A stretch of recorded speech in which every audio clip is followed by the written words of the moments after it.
Hello, I'm Chris Shaw with Web Wizards. I'm going to walk you through the steps that you'll need in order to set up the webinars. I've created a webinar template in Club Express, but I also wanted to walk through how to set up the Google Meets and what all the features are in Google Meets for setting up for your meetings. So I'm going to start with this video showing how to set up a meeting and what features you're going to want to have. So I'll start by sharing my screen.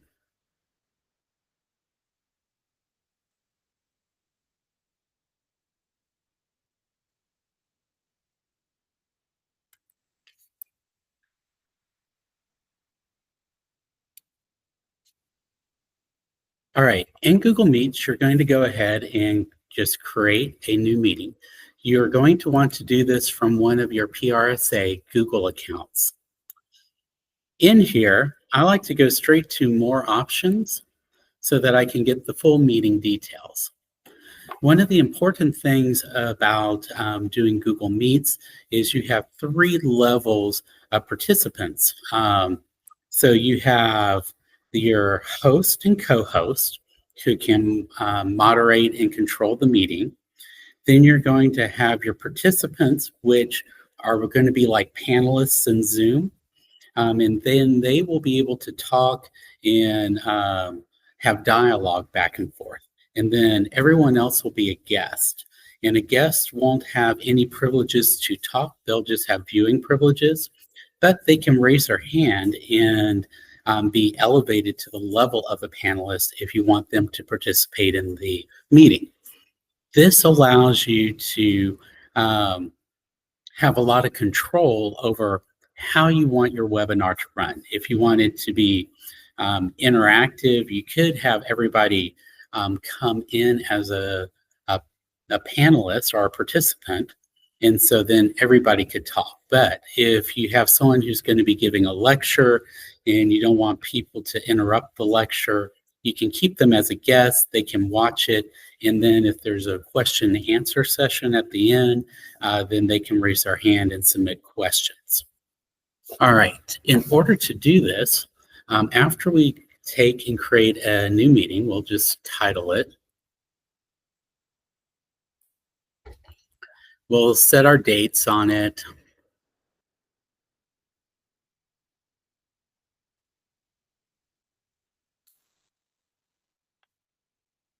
And then under Add Guests, the people you want to add as guests are going to be the people who you want to be like your co-hosts and your panelists. Only people who are listed here as guests will show up as available as being panelists.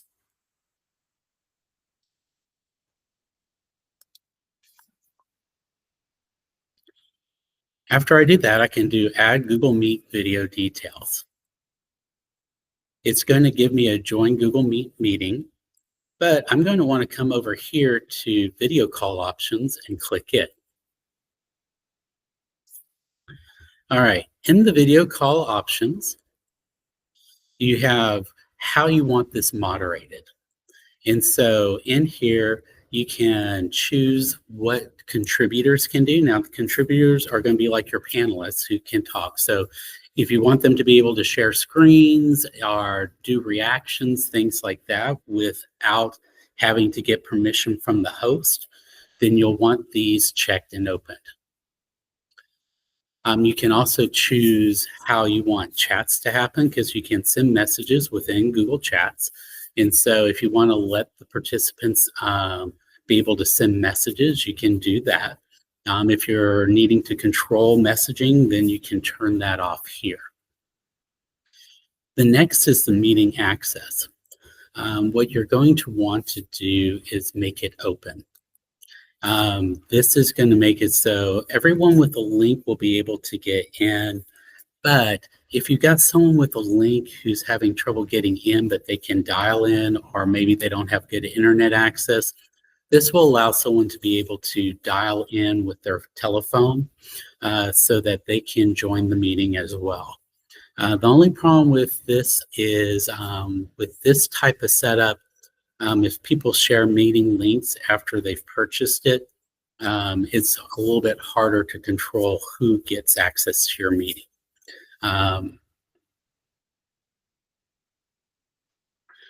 And then the other one down here is meeting activities. It's let contributors share add-on activities. So if there's different things that the host has set up for the meeting, this will let the contributors participate in those without having to get specific permission from the host.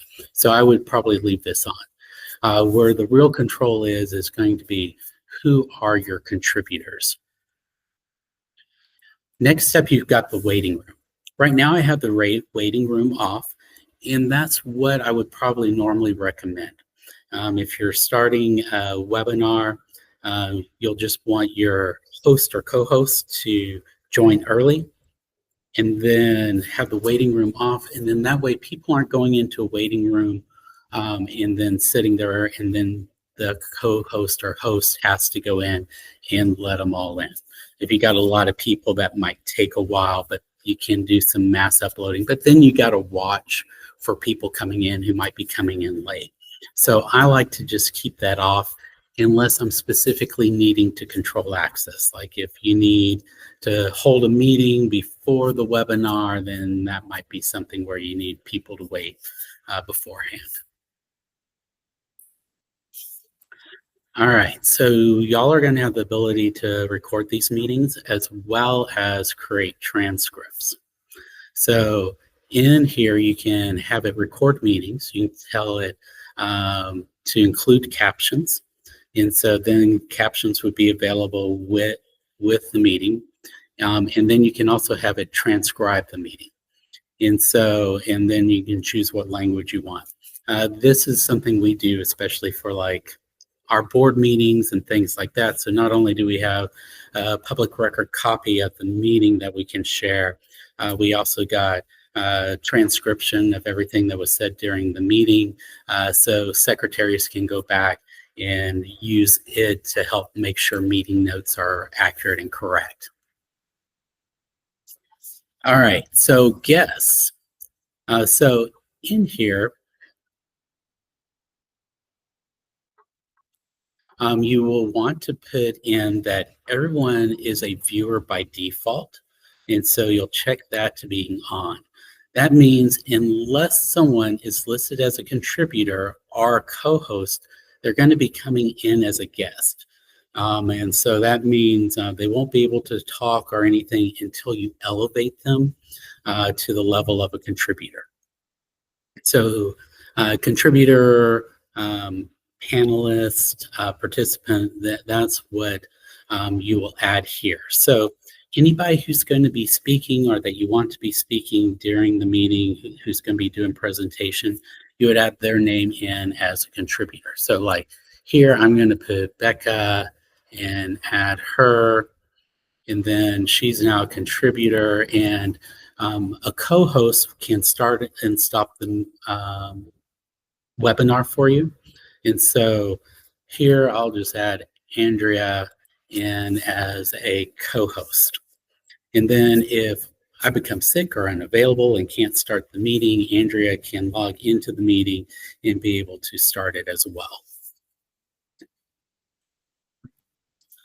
And then you also have breakout rooms. So if you have sections of the meeting to where our webinar and you want to break people out into groups so they can have individual discussions and then bring them back into the main group again, you can create all of that here as well.